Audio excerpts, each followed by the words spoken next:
ayyaanniif nagaan Waaqayyo gooftaa biraa hunda keessaniif haa ta'u. Ijoolleen Waaqayyoo waldaa Maraanaataa Yesuus keessatti argamtanii akkasumas dhaloonni karaa adda addaatiin sagaleen Waaqayyoo kun isin qaqqabu.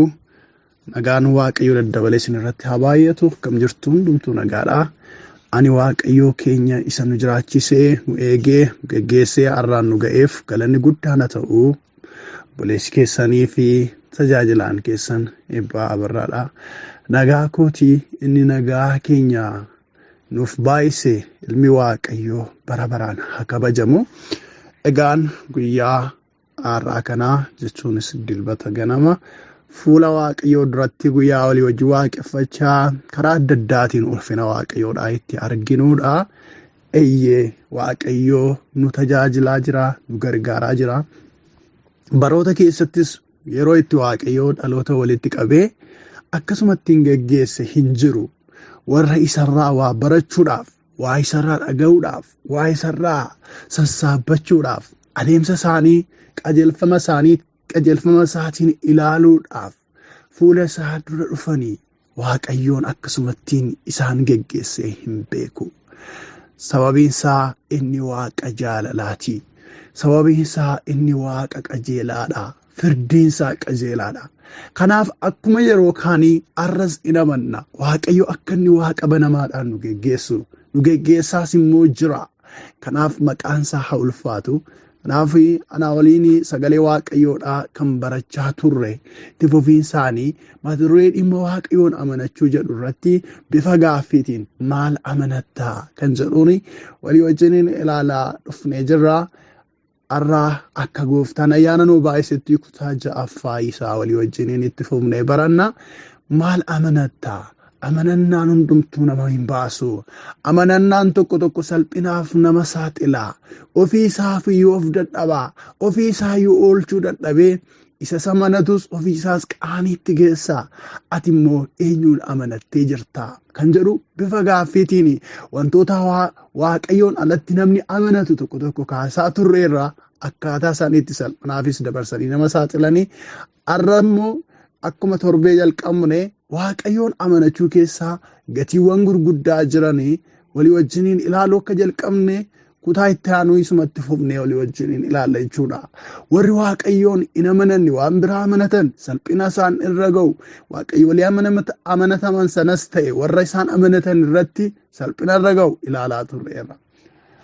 Amma immoo itti fufnee Waaqayyoon amanachuu keessaa gatii guddaatu jira. Amanachuu keessa isa gatii guddaa qabu hin gatinaa jedhee sabbaanii birootaa dubbate sana gatiiwwan sana lakkoofnee fixnas yoo ta'u baate garuu macaafa qulqulluu keessatti ifanii kan jiranii Waaqayyoon amanachuudhaan warra argamanii walii wajjin ilaalla jechuudha. Gara kutaasa guyyaa irratti tun darbin fuula Waaqayyoo keenyaa duratti kadhannaadhaan dhiyaanna. Haala jirtan hundumaa keessatti jireenya keessanii yaada keessaniin Waaqayyoon barbaaddachuu irra godhaati. Qalbii keessan gara Waaqayyootti deebisaati. Gooftaa isa guddaa, isa jabaa, isa dinqisiisaa gara jireenya keessanitti waama. Waaqayyo guddaadha. Waaqayyo guddaadha. Waaqayyo jabaadha. Waaqayyo gargaaraadha. Waaqayyo bara baraan danda'aadha. Waaqayyo bara baraan teessoo isaarra jira. Waaqayyo bara baraan hojiirra jira. Waaqayyo bara baraan mo'aadha. Akkasuma miti inni akka Waaqayyoolii tolfamoo sanaa miti warra amantoota isaa salphisu. Inni akka Waaqayyoolii tolfamoo sanaa miti warra isa abdatan kan qaanessu. Gaafa namni Waaqayyoodhaa Eliyaas warra Ba'aalii wajjiniin hordoftoota Ba'aaliif tajaajiltoota Ba'aalii wajjiniin dorgommeetti seene gaafa isaan karaa waaqa isaanii Ba'aaliin waammatanii eessa jirta Ba'aal? Maaf hin dhuftu Ba'aal? Har'a nuuf hin argamture? Har'a nuuf hin faradhure? Har'a nuuf dhugaa keenya hin baasture? Bara baay'ee siif dubbanne, bara baay'ee siif tajaajille, nu luboota keedha, nu hojjetoota keedha. Har'a guyyaatti itti ilaalamtuudha. Mee ibiddaan mul'adhu kaa qalma siif dhiyaate kana soorradhu kaa ani jira jedhi kaa jedhanii achi bu'anii as utaalanii miilla tokkoon sekkelanii okkolanii yeroo isa waaman sunuun ga'u jedhanii dhanna isaanii cicciranii of madeessanii yeroo isa waamanii Ba'aal waaqa tolfamaa waan ta'eef waan lubbuun qabne waan ta'eef waan hin jirre waan ta'eef deebisuu hin dandeenye hordoftoota isaa hin qaaneesse. Inni qobaasaa mootii bara baraa Waaqayyo isa jiraataa isa jiru isa jiraatu sana abdate Iliyaas yeroon isaa yeroo ga'e darabeensaa gaafa ga'e gaafanni Waaqayyo Waaqa Abrahaam, Waaqa Yisihaaq, Waaqa Yaaqoob, Waaqa abboota keenya akka jirtu mul'isi arra irree kee mul'adhu kottu ibiddaan argami gaafanni jedhee dhufe ibiddaan dhufe. Namni dhaabatee akka nama diraamaa ilaalu akka nama tiyaatirii ilaalu tarree galee dhaabatee ilaala. Mee kan isaa immoo ni ilaalla kaanuu yoo dadhabneedha ni abdii kutatanii edda ta'anii booddee. Mee kan isaa immoo ilaalla gaa isa Iliyaas ittiin dhaadatu kana immoo ilaalla. Isa Iliyaas ittiin fakkaruu kana immoo ilaallaadhani. Darabee Iliyaasiin gaafa namoonni tarree galanii ilaalanii. Hin dhufe kaabbaan jabaan sun waaqni ibiddaa suni ibiddaan balali'aa raasaa ollachiisaa dhufe aarsaa dhiyaate. Bishaan gaanii hedduu waraabamee iddoo aarsaa irratti dhangala'ee jiru hundumaa ibiddichi aarsaa qalamees gogsee gubee fixe. Inni ibiddaan deebisu inni Waaqayyoodha. Waaqayyoon hin dhufe. Firoota koo ijoollee gooftaa nuuni amala nutti ta'eef arras dilbata waan ta'eef sagaleemti tokko dubbii Waaqayyoo keessaa dubbifamu waan qabuuf jennee callisnee dubbanna miti. Waaqayyoon keenya jiraataadha. Waaqayyoon keenya danda'aadha. Waaqayyoon keenya hojiirra jira. Waaqayyoon keenya isa maqaadhaaf amanatamu miti. Waaqayyoon keenya isa dhugumaan hamma amanatamu ga'uudha.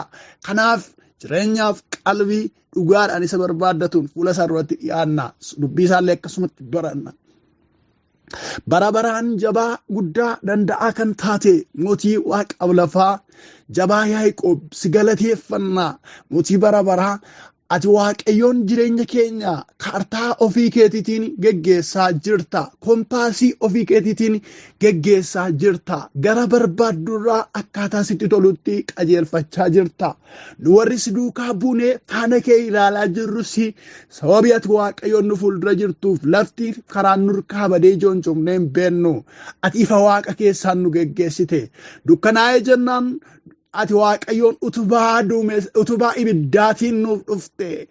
Yeroo aduun nutti dhufe kana booddee ho'a lafa onaa hin dandeenyu yeroo jenne immoo ati Waaqayyoon utubaa duumessaatiin nuuf argamte. Hammeenyi baraa akka nurratti hin hojjenneef gaaddisa nurratti ijaarte. Geggeessaan keenya ijoollee Israa'el irra ture bara keenyattis nu wajjin jira. Si amanachuu keenyaaf wanti nu gaabbisiisu tokkollee hin jiru. Maqaa gooftaa maqaa Yesuusitiin galanniif ulfinni kabajamuun teessoo kee isa qulqullaa irratti siif haa ta'u.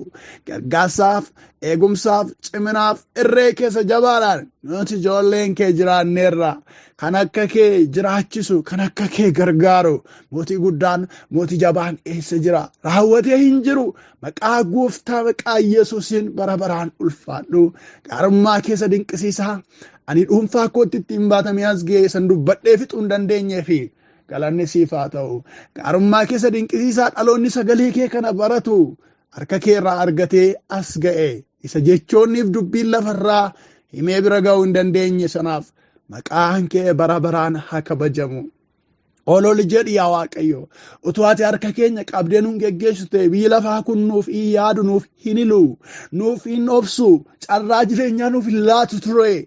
Garuu sababii ati Waaqayyoon nurra gortee waa'ee keenyaaf falmituuf, waa'ee keenyaaf dubbattuuf, waa'ee keenyaaf dhaadattuuf hammeenyi isaa hundumtuu nutti qilleensa iyyuu hin dandeenye.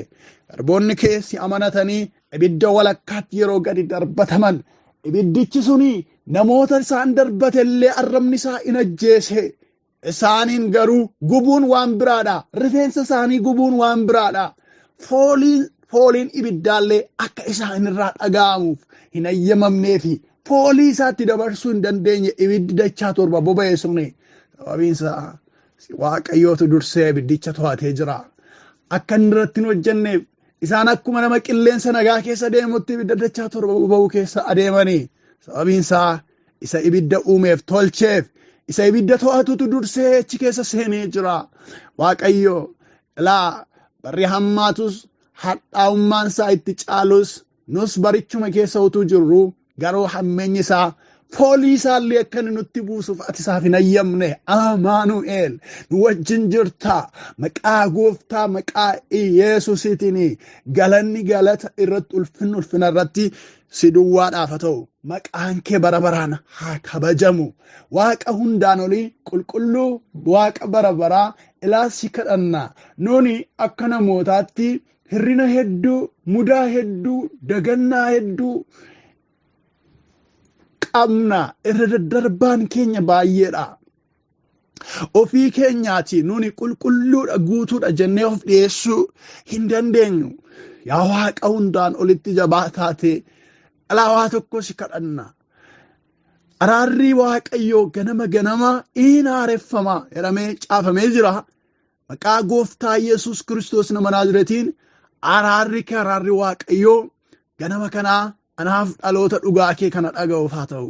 Cubbuu nuyi baannee deemnu tokko hin jiraatin.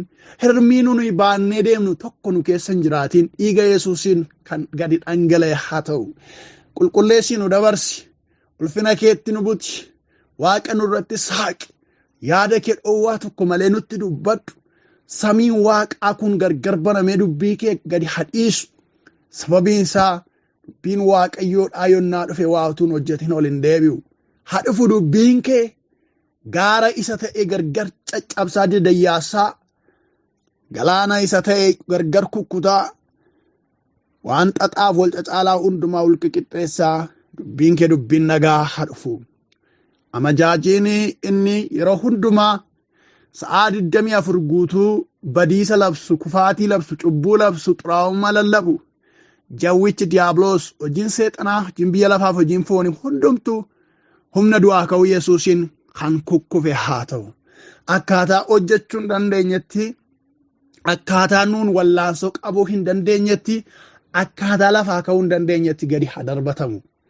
Sammuu koorraa, sammuu dhaloota kanaarraa maqaa gooftaa Yesuusiitiin isa nan rukuta raawwatee akkaataa ol ka'uu hin dandeenyetti kan dhaame haa ta'u. Mataan isaa maqaa Yesuusiitiin irra kan ejjetame haa ta'u. Waaqayyo lolaadha. Maqaan isaas Waaqayyoodha jedhamee barreeffamee jira. Maqaa gooftaa maqaa Yesuusiitiin inni hamaan sun, amajaajiin, bofti sun, bofni bara durii kan dhaame kan galagale haa ta'u. Ati guddaadha yaa Waaqayyo, galanni siif haa ta'u. Ayyaana kee nuuf baay'isii. Dandeettii keenya nuuf ta'ii. Maqaa gooftaa maqaa Yesuusiitiin. Ameen. Galanni Waaqayyoo keenyaaf haa ta'u. Dubbii Waaqayyoodhaa kanneen duraan barannee as geenyarraa kaaneetti fufna. Egaa maal amanattaa kan jedhu irratti kutaawwan 5 darban keessatti Waaqayyoo waan gurguddaa nu barsiisaa tureera. Akkuma duraan dubbadhe seensa irratti kutaa 5ffaa keessatti gatiin yookiis bu'aan Waaqayyoon amanachuu keessa jiru maal fa'aa akka ta'e olii wajjin ilaalle. Itti fufnee qabxiin har'a ilaallu achi keessatti qabxii 3 dubbanne har'a qabxii 4ffaadhaa fi 5ffaa qofa ilaalla. Inni 4ffaa gatiin Waaqayyoon amanachuu keessaa namaaf kennamu, namaaf argamu, namaaf baafamu kakuu biraan nama ga'a. Maal biraan? Kakuu biraan nama ga'a. Nuni Waaqayyoodhaa wajjiniin jireenya keenya walitti hidhee kan jiru kakuudha. Kakuun kun kakuu akka ijoollee Waaqayyootti waliigalatti qabnu jira. Anumaayyuu kakuu haaraa jennee kan nuyi booldi goone beeknu jechuudha. Kakuu haaraa isa walii wajjiniin qabnus ta'e. Nu hundumti keenya immoo ijoollee Waaqayyoo waan taaneef, luboota mana mootummaa waan taaneef, Waaqayyoodhaa wajjiniin kallattiidhaan wal quunnamnee isarraatii dhaga'uu, isatti dubbachuudhaaf walabummaa waan qabnuuf, dhuunfaadhaan immoo Waaqayyo nuuf kan inni kakate hin jiraata. kakuuwwan kana lamaanuyyuu hammata jechuudha. Kakuu haaraa, kakuu jireenya bara baraa, kakuu bara baraan gooftaa wajjin mo'u gonfoo baachuu isa waliigalatti qabnu plus irratti dabale akkasumas immoo tokkoon keenya namoonni waa'ee isaa yeroo dhaga'an ajab akkam ishee jaallataa Waaqayyo, Waaqayyo akkam isa jaallataa jedhanii kan namoonni waa'ee keenya ajaa'ibsiifataa turan. Kakuu gurguddaa nuyi baannee deemnu isa namoonni hawwii mataa isaanii nutti dubbatan osoo hin taane dhugaadhaan isa Waaqayyo nuuf dubbate kakuu gurguddaa nuyi baannee deemnu sana jechuudha. Kana lamaan ilaallata jechuudha. Kakuu biraan nama ga'a yeroo jennu. Waaqayyoon isa qulqulluurraa waan gurguddaa dhageessanii waan ajaa'ibsiisaa hedduu dhageessanii inni Waaqayyo gooftaan dubbate sun, inni Waaqayyo gooftaan jedhe sun yoom ga'a laata? Yoom raawwatama laata? Waaqayyo sumatu dubbate miti waan kana jettanii yaadaa kan jirtan, jennee yaadaa kan jirru. Waan Waaqayyo gooftaan dubbate isa namoonni dubbatanii, isa namoonni yaada mataa isaanii, miira mataa isaanii yookiin waan nu yaallataniif jedhanii nuuf dubbatan osoo hin taane inni Waaqayyo dubbate dhugaadhaan akkamittiin raawwatama, akkamittiin nu qaqqabaa isa jedhuuf dhugaa nun har'a ilaallu Waaqayyoon amanachuudhaanidha. Waaqayyoon amanachuun eenyu biraayyuu miti. Kakuun kun si biraa ba'e, mana kee keessaa dubbatame, arraba keetti dubbate, macaafa qulqulluudhaan dubbatame, dubbii jireenyaatu dubbate, hafuura qulqulluutu dubbate, kennaa hafuura qulqulluutiin anatti dubbatame. Kanaaf ani eenyu biraayyuu eegu. Kakuun kun akka raawwatamuuf itti fufeen Waaqayyoon amanadha. Wanti akka kakuu hin eegneef golee nama buusu baay'een jiraachuu yoo danda'e illee ani itti fufeen Waaqayyoo koo amanadha jechuudhaani kakuun bira ga'ama. Ameen. Ani itti fufeen Waaqayyoon amanadha jechuudhaan kakuun fiixa ba'a. Maqaan gooftaa keenyaa bara baraan haa galateeffamu. Sagalee Waaqayyoo keessaa Seera uumamaa boqonnaa 15 lakkoofsi 6 akkas jira. Abrahaam Waaqayyootti amane, inni immoo qajeelummaatti lakkaa'eef jedha. Maal jedha? Abrahaam Waaqayyootti amane, inni immoo qajeelummaatti lakkaa'eef jedha. Waaqayyoon amane, Waaqayyoon amanates. Waaqayyo yeroon waa'ee Abrahaam kakuun gurguddaan Abrahaamitti Waaqayyo kan inni dubbate umurii Abrahaam keessa jiru haala qabatamaa isa lafarraa, riyaalitii isa lafarraa Abrahaam keessa jiru wajjiniin waliin madaalu. Sababiin isaa umuriin Abrahaam deemee jira. Umuriin Saaraa dhawarraasaas deemee jira. Waaqayyo immoo dhala godhattu ittiin jechaadha. Kanaaf yeroo akka namaatti ilaalamu waan kana keessa dhaabbatanii Waaqayyoon amanuun, Waaqayyo irratti of gatuun, Waaqayyo gochuu dandeessa jechuun namatti ulfaata. Inni natti dubbachaa jiru kun Waaqayyoodha moo sagalee biraadha? Inni kana natti himaa jiru Waaqayyoodha moo sagalee biraatu na goomsaa jira? Nama jechisiisa. Abrahaam garuu haalonni isa marsanii jiran hin dandeessu yoo ittiin jedhan illee. Haalonni isa marsanii jiran ati hin qaqqabdu, yeroon kee darbeera, ati almost near to expired dha, yeroon sirra darbuudhaaf xiqqoo hafee jira. Hin dhaga'iin sagalee kanaa yoo haalonni isa jechi ittiin jedhan illee. Abrahaam garuu maal jedhe? Maal na dhibe? Kan jedhe Waaqayyoodha miti. I have to trust him. Waaqayyoon amanuun qaba. Waaqayyo irratti of gatuun qaba. Kan jedhoo isadha. Anoo jedhin jenneeni hin giddisiifne isa tonaaf jedhe. Innoo gaafa dubbatu irree isaatti amanee dubbata. Innoo gaafa dubbatu jabina isaatti amanee irkatee dubbata. Anaan maal na dhibe? Eddanni jedhe nan amanaa jedhe. Ilaalaaf yeroo tokko Abrahaam kanaanidha. Karaan ittiin waan hin yaadamne keessatti kakuu guddaa sana bira ga'e. Inni umuriin isaa deemee miirri isaa hundumtuu edda dadhabe.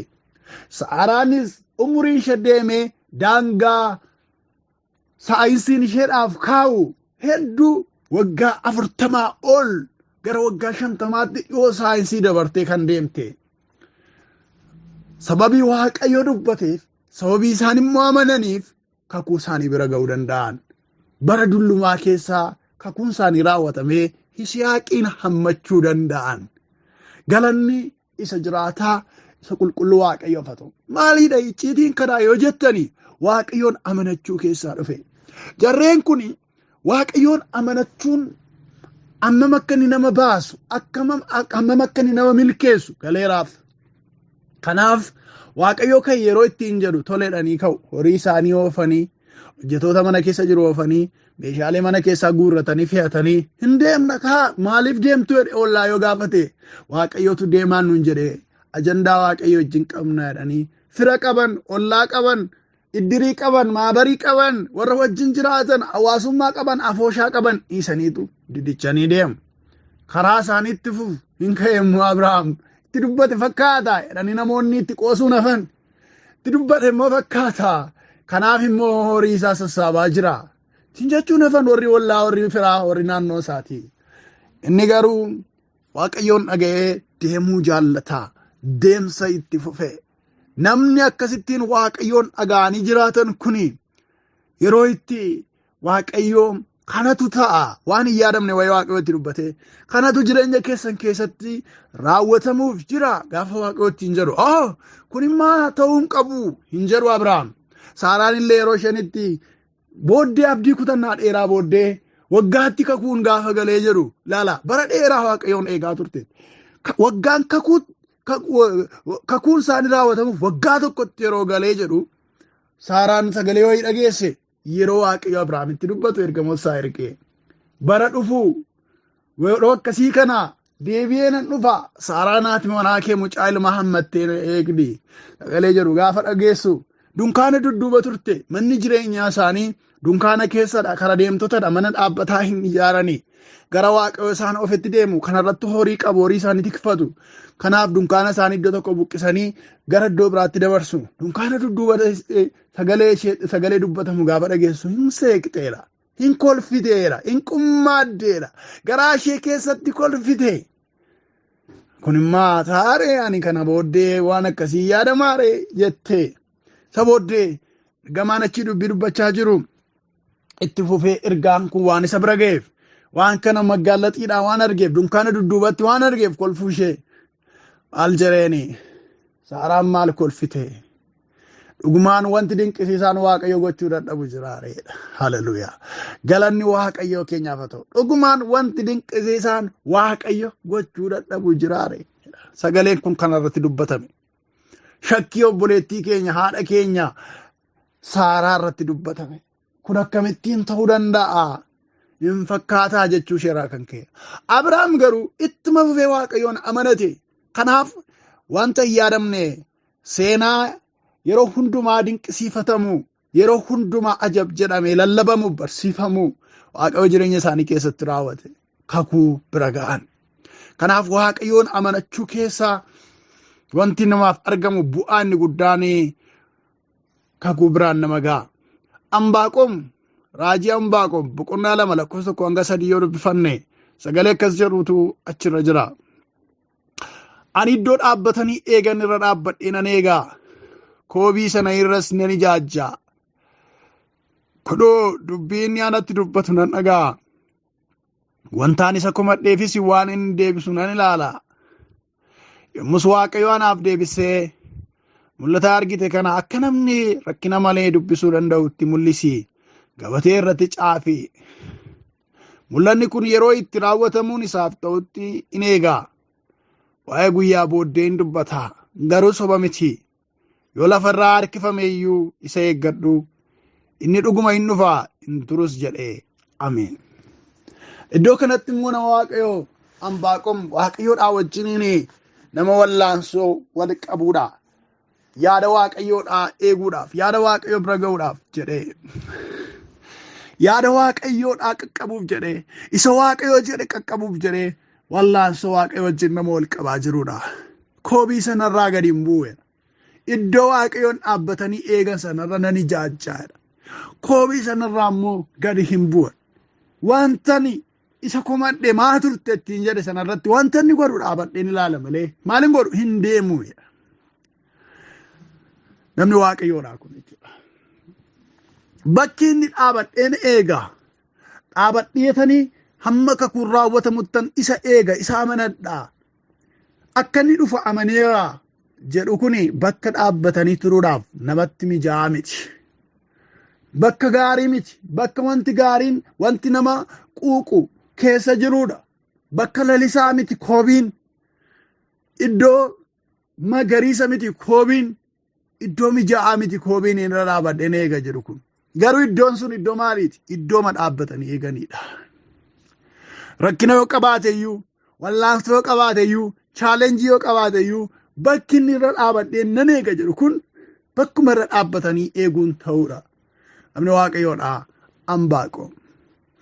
Gidduutti mul'ata arge sana waaqayyo maalittiin jedhe mul'ata kana caafi akka namni sirriitti dubbisuu danda'utti. Rakkina malee akkaataa namni dubbisuu danda'utti caafi. Kanaaf mul'anni kun hin raawwatama. Yoo tureyyuu maal godhedheen itti fufee waaqayyo eegi jedheeniin sagaleen lakkoofsa tokko irratti dubbate konfirm isaaf godhe waaqayyo. Maal godhi ammayyuu eegi waa'ee mul'ata argite waa'ee ajandaa walii wajjin qabnu kanaa itti fufiitii eegi waaqayyoon. Yoo turellee hin dhufaa hin raawwatamaa inni iyyuu immoo hin turuutii baay'ee sin ture jettee marrumaan sin raafamin eegi waaqayyoon hin deebisaa hin dhufaa jedhe. Maqaan waaqayyoo keenyaa bara baraan kabajamu. Innis maal jedhe nan eegaa jedhe. Maalidhaa beellamni isin waaqayyo wajjiniin qabdan obboleetti koo waaqayyoodhaa wajjiniin beellamni ati qabdu maalidhaa? As obboleessa koo beellamni ati waaqayyo wajjiniin qabdu kan waaqayyoon si beellame maantu jira? Eegaan jira waan inni anatti dubbateef kan itti jettee himattu beellama akkamiiti? Kanati beellamte waaqayyoodha malee nama foonii miti. Namni foonii si beellame gidduutti beellamni ulfaataan beellamni dingataa isa dhufee hambisuu danda'a. Dhiifama naaf godhi. Nan dhufa jedheen ture garuu haala hin yaannetu na mudate isiniin jechuu danda'a. Sababoota tarreessuu danda'a. Sababoota ittiin beellama keessan kaansil godhu namni.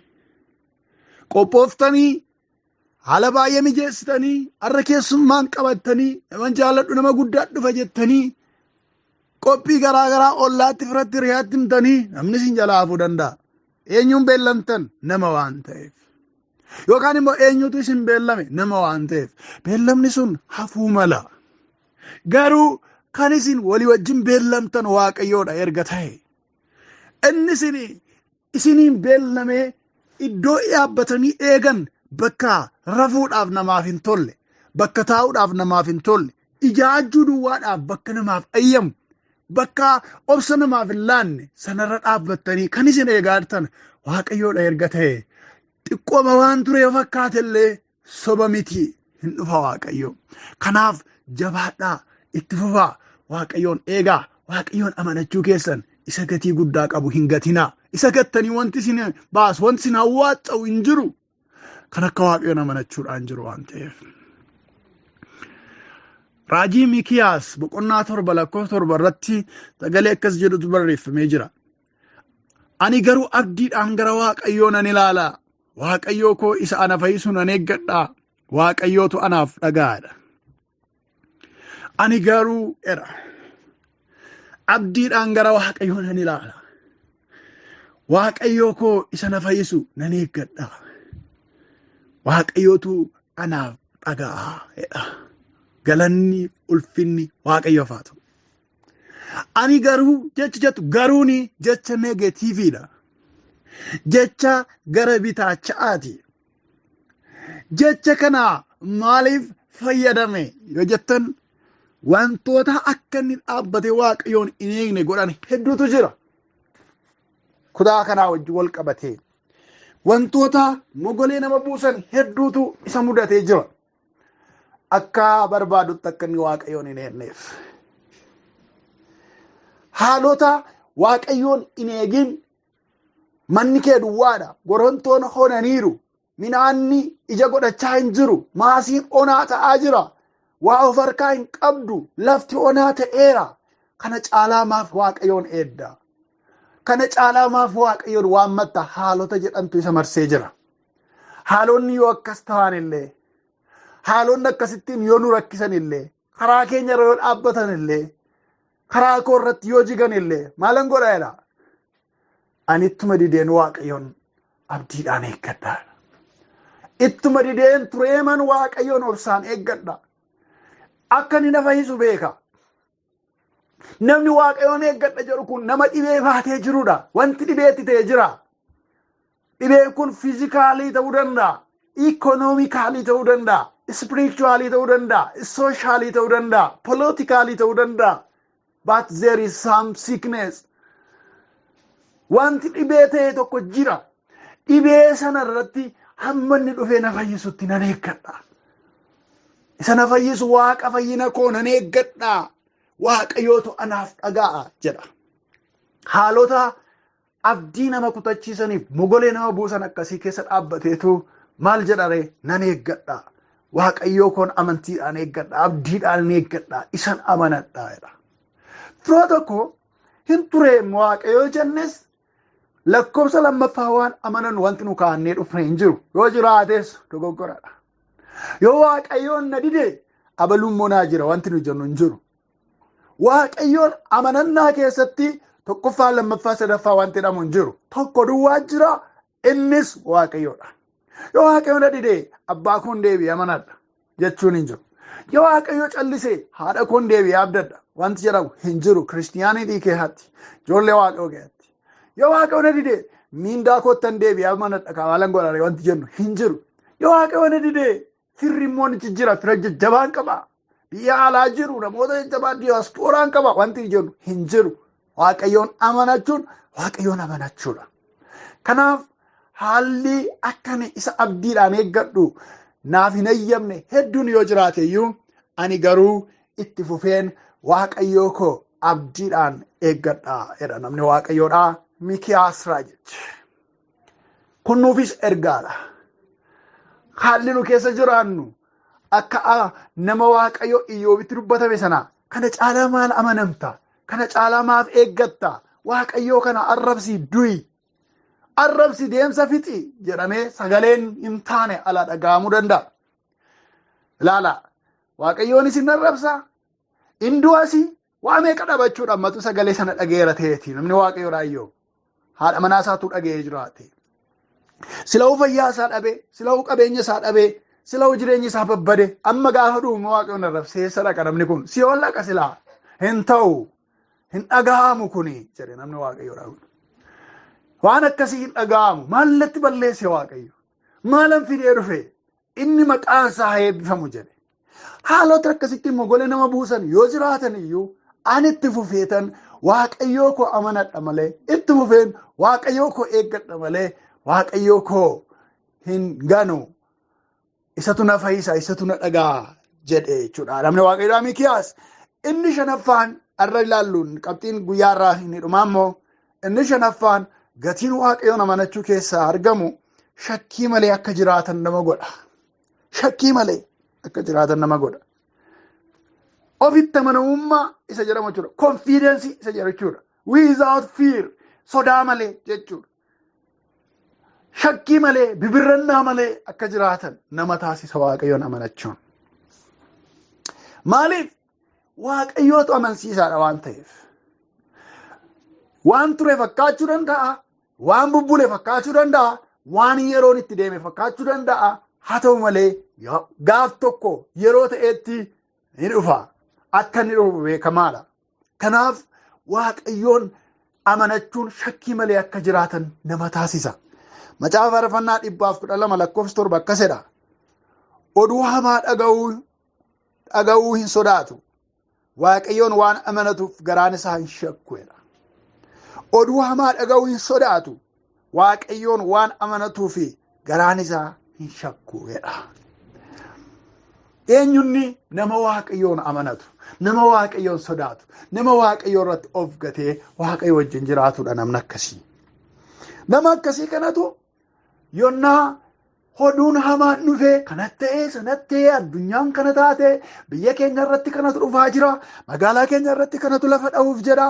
Waan akkasiitu dhufuuf jedha jedhee oduu hamaa hedduutu dhaga'amaa oola addunyaa kana irratti. Gama dhukkubaatiin hin dhaga'ama. Gama siyaasaatiin hin dhaga'ama.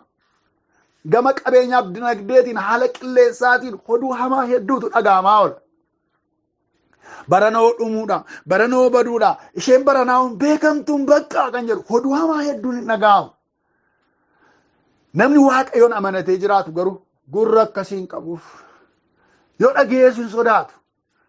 Waa akkasiin maaliif natti dawwalame laata? Maaliif natti himame laata? Maaltu ta'uuf jira laata? Arraa baluu naa dawwalee hin beeku maaf dawwale laata? Oduu hamaadha laata? Jecha garaan isaan raafamu. Just Waaqayyo irratti of gatee waan jiraatuuf, Waaqayyo waan amanatuufi garaan isaan shakkuu jedha. Maqaa Waaqayyo ulfaata. Akkam namatti tola Waaqayyoon. Waaqayyoon nuni amanannee kaane firoo tokko Waaqa amansiisaadha. Waaqa amanamaadha. Waaqa akka jedhu lafa jiru lafa dubbatu gahuudha. Kanaaf namni yoo amanannaa ofii isa godhate isa amanate yoo jiraate shakkiidhaan hin jiraatu. Sababiin isaa Waaqayyoon keenya kun biyya lafaa kana irrattis geggeessaa sirriidha. Biyyi lafaa kun itti galgalaa'ee biyyi lafaa kun dulloomtee gaafa isheen darbitus geggeessaa sirrii bara baraan isaa wajjin kan itti fufnee jiraannudha.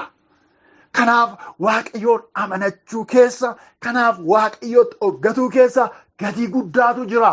Shakkii malee, sodaa malee, birannaa malee, mamii malee, raafama malee akka jiraatan nama taasisa. Namoonni keenya yeroo ammaa kana akkas jedhu mitiiree oolaan gooftaa jabaa qabdu duboo ala keessee rafti jedhu. Mammaaksadha. Macaa qulqulluu keessatti barreeffamee miti. Oolaani gooftaa jabaa qabdu duboo ala keessee rafti jechuun maal jechuudha? Gooftaan ishee eega. Sodaatamaadha. Naannoo sanatti bineensi kamiyyuu karaa alaa dhufee duboo isheetti bu'uu hin danda'u. Hattuun kamiyyuu karaa alaa dhufee duboo isheetti bu'uu hin danda'u. Waa'ee ofii isheetii, waa'ee sikiyuriitii jireenya isheetii, waa'ee seeftii jireenya isheetii namatti gatteertu wayii qabdi jechuudha. Kanaaf abbichatutti gaafatamummaa fudhateera waan ta'eef bashannantee jiraatti. Karaa irra baate hundumaa irratti asii yoo aduun arra lapheen borcamaa hin bulu. Asitti yoo galgalaa'e lapheen borcamaa maalan ta'a laata? Daqiiqaa muraasa booddee maaltu ta'a? Maaltu jireenya koo irratti lafa dha'a? Maaltu jireenya koo fudhatee bada? Maaltu jireenya koo duguuga? Asuma ga'een du'aa laata? Asuma ga'een waan hin nyaadhu kanaan hin du'aa laata? Waan dhuguu kanaan hin du'aa laata? Magaalaa kana keessatti kanaan narra gahaa laata? Biiroo kana keessaa kanaan narratti raawwatamaa laata? Iddoo akkasitti kanatu narratti jigaa laata? Jecha bibirrachaa shakkiif sodaadhaan borcamaa hin jiraatu. Eenyu kan gooftaa jabaa qabu? Kan gooftaa dinqisiisaa amanate? Kan Yesuus Kiristoosiin amanate? Oolaan bineensi illee namadha. Nama kanatutti mammaake ishee waa'ee kanaa beekuu dhiisuu dandeessi. Nuyi garuu abbaa keenya isa waaqarra jiraatu beekna. Irree isaa beekna. Dandeettii isaa beekna. Aangoo isaa beekna. Cimina isaa beekna. Ga'umsa isaa beekna. Amanneerra. Akka inni fiixan nu baasu. Akka inni galmaan nu ga'u. Amannee kooluu itti galleerra. Kanaaf firoo tokko amanannaan keenya gatii guddaa qaba. Amanannaa keenyatti haa jabaannu. Sagalee Waaqayyoo maal jedhaa? Ammas amanachuu keessan isa gatii guddaa qabu hin gatinaa. Galanniif ulfinni kabajamuun bara hamma bara baraatti maqaa gooftaa keenya fayyisaa keenya Yesuus Kiristoosiin teessoo kee isa qulqulluu isa ulfinaan guutuu irratti si Waaqayyoo keenyaaf haa ta'u. Ija keenyaa waan hundumaarraa kaasnee si Waaqayyoo keenya isa jabaa isa qulqulluuf isa guddaa duwwaarra akka kaa'annuu fi sagalee kee isa amansiisaadhaan na amanadhaa, anarratti of gataa, anarratti hirkadhaa jiraadhaa nuun jettee ati Waaqayyo guyyaa kanaaf kan yaadde ergaa kee nu biraan geesseetta. Bara hamma bara baraatti galanniif ulfinni kabajamuun teessoo kee isa kabajamaaf dinqiisaa irratti si duwwaadhaaf haa ta'u. Yaa Waaqayyo dhugaadha, ani siif nan ta'a, ani siif nan baasa, ani siif jira kan nuun jedhu sagalee baay'een haalonni baay'een naannoo keenya jiraachuu danda'u. Tokkoof tokko garuu amanannaa amansiisaan galmaan nama ga'u si duwwaadha. Maqaa kee duwwaadha. Irree kee duwwaadha. dandeettii kee duwwaadha. Kanaaf maqaa Gooftaa maqaa Yesus Kiristoos nama Naazreetiitiin iji keenya, qalbiin keenya, lapheen keenya, namummaan keenya hundumtuu si duwwaarraa akka ta'u garasaa ilaalaa. Fuulli keessan haifuu deebitanii qaaniidhaan lafa hin ilaaltan jedhamee sagalee jiraata keetti barreeffamee jira. Waan hundumaarraa ija keenya kaafnee gara kee duwwaa ilaalaa akkaataa dhugaa kee kanatti si amanachuudhaan gatiiwwan gurguddaa